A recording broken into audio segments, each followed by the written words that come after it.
Hey guys, JK Wargames, and today we're going to review Crowbar The Rangers at Point du Hoc. Have to say a big thanks to Mark from Flying Pig Games for sending this to the channel for a review. So without further ado, let's get into it. So what do we get inside the box then? So we get a full colour rulebook. Love this artwork on the front, it's fantastic. So everything you need to play the game is in here. Really easy to follow from setup through to what the tokens mean, how to play, etc. And there's a full example of play at the back of the book. So that's your rule book. You then get two player aids. Now these are for the Ranger tokens and these are for the German event tokens. This is your player aid. So you get your sequence of play, how to consolidate, close combat, open fire. So they're really good. Then you get your tokens. Now the tokens are really nice and big on these. And this is your SP strength number. And in the game these flip over to a lower strength. Then we get our game track and the board. Now the board is so big, I'm going to struggle to get it all in, but let's go and have a look. So this is the game track. So the game works on a time increment where this moves along.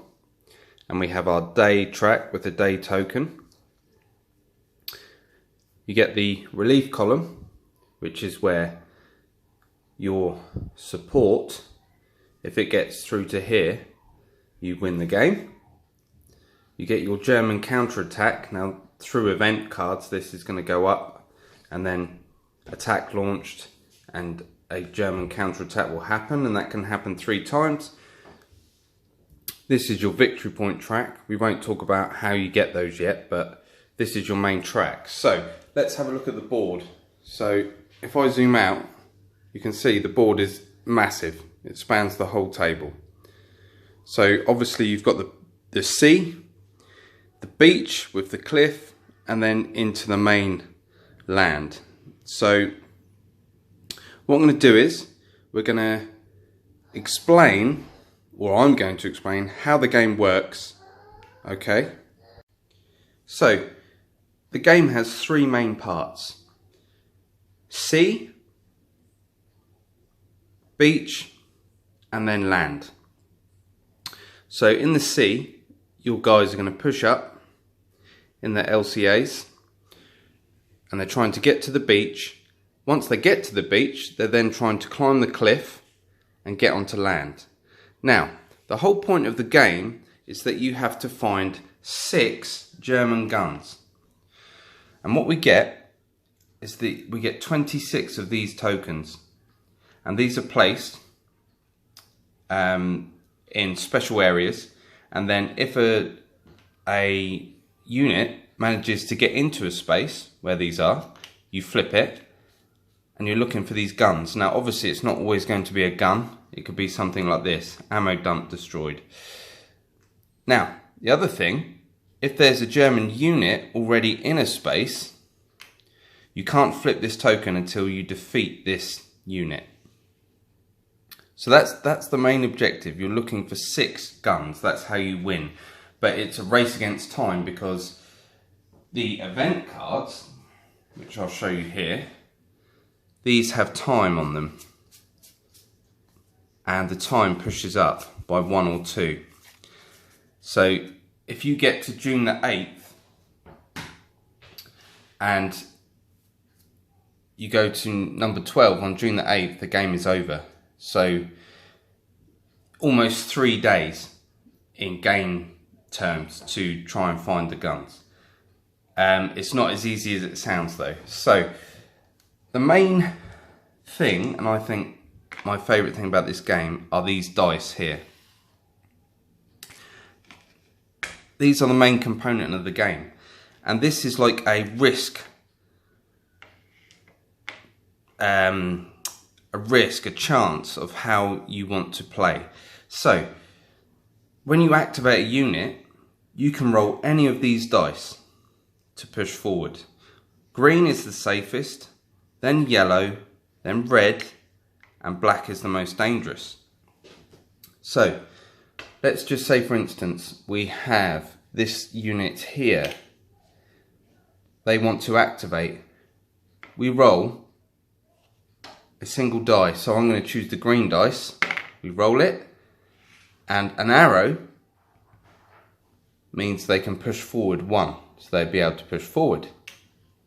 If we rolled that and it had that symbol, we can push forward 1, but the unit takes a hit. So you'd flip the marker over to their weaker side. If we rolled this symbol, the time symbol, we would pull an event card.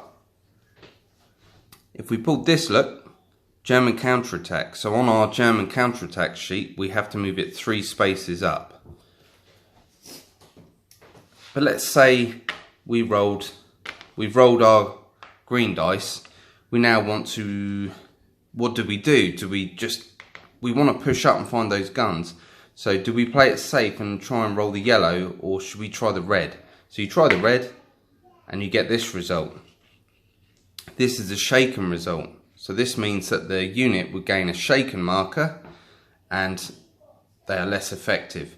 Now, if you roll all 4 dice, your unit is expended. They stop activating. But before that, you can choose to consolidate. So you could roll 2 dice and then think, right, I don't want to do any more. They've taken a bit of damage. You then consolidate. So when you consolidate, the unit stops activating and they can remove a shaken marker or a pinned marker, or they can move their rally point up to where they are. So you're going to roll those for each unit in the game. So it really is a thing of, do I play it safe or do I go straight in and try and push up as much as I can? The other hit icon on here is an open one like that. That's a variable hit. So the unit takes 2 hits. So that's really dangerous. So the other thing is, a unit in the sea when the game starts is a pre-game sequence. So you roll 4 dice for each company and then you assign the dice to each of the LCAs, and it works a little bit different than the main game. Once an LCA gets to the beach, the unit has to roll 2 dice. Now this is to see if they can get a firm hold on the cliff to climb up. Now they roll the dice. We rolled 6, 7, 8, 9, 10. That would mean they have a firm hold. And they get one of these, a firm hold marker. This would go by the cliff. And that means if a unit has a firm hold, they only need 1 advance symbol on these dice to get up the cliff. If they have a shaky token, they need 2 advances to get up the cliff. If they have none of these tokens, they need 3 advances to get up the cliff. So it can become really difficult. So once a unit gets up there, they're into the land procedure. And then this is where you really start to try and find the guns. But the minute a unit comes into contact with a German unit, so if they move into the same space as this German unit, so once a unit moves into a occupied space by a German unit, close combat is initiated. And how this works is you look at the amount of silhouettes of guys on the token. So our SP is 5 and they get half of that rounded up. So they're going to get 3 dice. So they take 3 dice for their close combat. And the German, he's got an SP of 2 because he's been damaged already. He only has 1 silhouette, half rounded up. So he gets 1 dice. Then what happens is we roll these dice. Now obviously this can be affected by commander bonuses and stuff like that, but I'm just showing you the gist of how this works. So they roll their dice and they don't cause much. But if they roll a 6, that causes 1 hit. If they roll a 5, it causes half a hit. So if you roll 2 5s, that's 1 hit. If you roll a 4, it's a step of morale loss. So let's say they got this result. The German player rolls. Let's say he scores 2, nothing. So we have defeated the Germans in close combat. Let's say they were at full strength. 1 hit is going to flip them like that. And we have 1 morale loss on them. Because we've caused a hit and a morale loss and they haven't caused anything on us, they have to retreat 1 square and we would win the close combat. Then we can decide whether to push up with the remainder of our dice or consolidate. So that's how close combat works. Now, open fire. So the games are a little bit different when it comes to open fire. There's no sequence of fire. So if a unit wants to open fire, they have to receive an order from their commander. So you can see here, this commander, battalion commander, let's say he's here with this, he can issue an open fire order and the unit can fire at any German unit within line of sight. And again, it's a case of looking at how many silhouettes on the token. That would be 3. They roll their dice. Now the difference being, a 6 is a hit, a 5 is a half hit again, but a 4 will pin a unit. And a German unit that's pinned can't do anything. So it's pretty simple, but then that commander token would be flipped and he's used for the turn.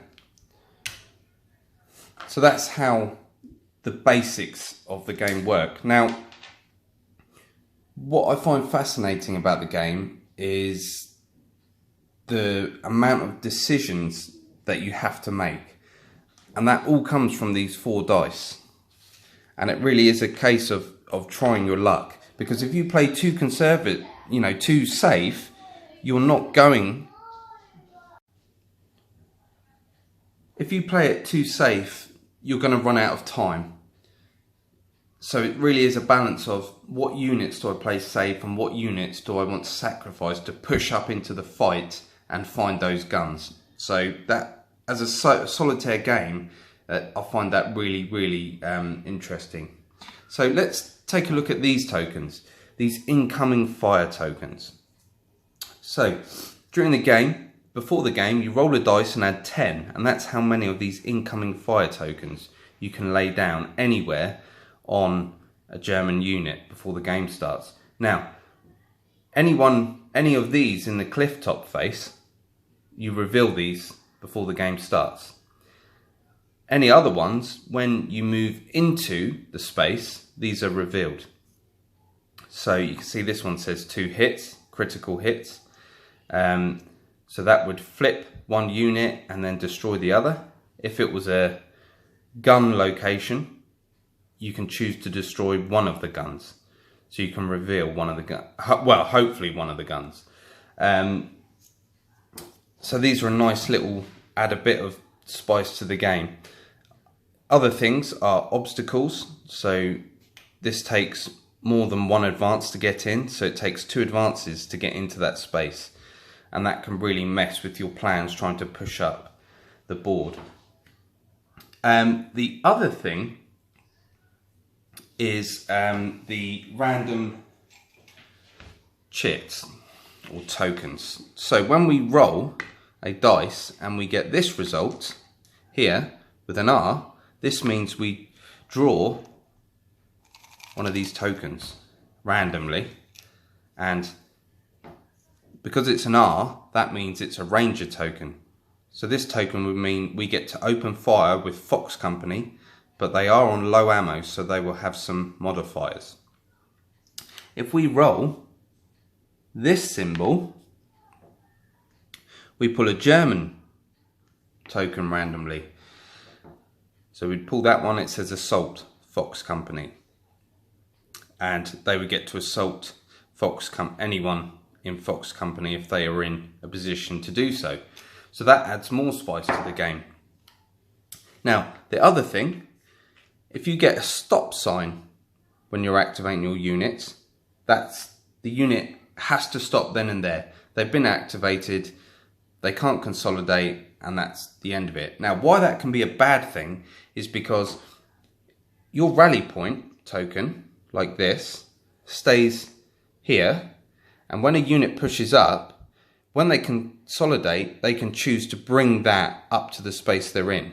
Now, the reason you'd want to do that is because when they get shot at by Germans, they take damage from the amount of spaces away as well. So you really need to think about getting your rally point marker up to the unit. And if this happens, you roll a stop, and this is down here, then you could be in trouble. So that is the basics of the game. My thoughts on it are, it's fantastic. I'm just trying to get this all in view, guys, because it's very difficult.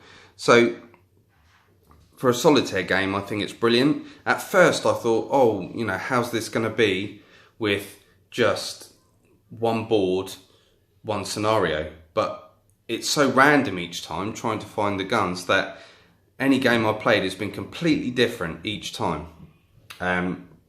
So that really is a nice thing to see in a solitaire game, that it's not repetitive, even though it's just the one board. My only gripe would be that it takes a little while to set up, but most people playing solitaire games are going to have this laid out and play a few turns and come back to it. So all in all, guys, a thumbs up from me. If you're into World War II, it's another one to pick up. Again, massive thanks from Flying Pig Games for sending this to me. Really enjoyed playing this one. Make sure to like, comment and subscribe, and I'll see you guys in the next video.